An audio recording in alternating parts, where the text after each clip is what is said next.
Tentang cukai perkhidmatan ke atas sewaan.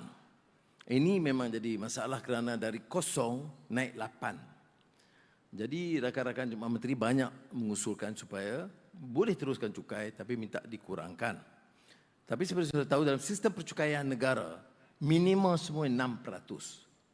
Jadi sebab itu setakat ini saya hanya mampu mengurangkan kepada 6% dengan kehilangan pendapatan hampir setengah bilion ringgit setahun.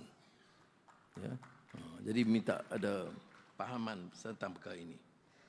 Ini pejabat awam dia tak faham, dia tetap tepuk bab ni. Jadi turun daripada 8 ke 6%. Baik.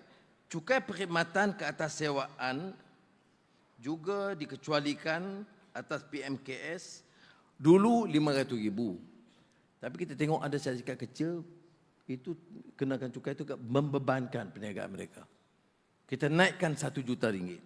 Tapi setelah meneliti semula, kita dengan ini memutuskan supaya dinaikkan,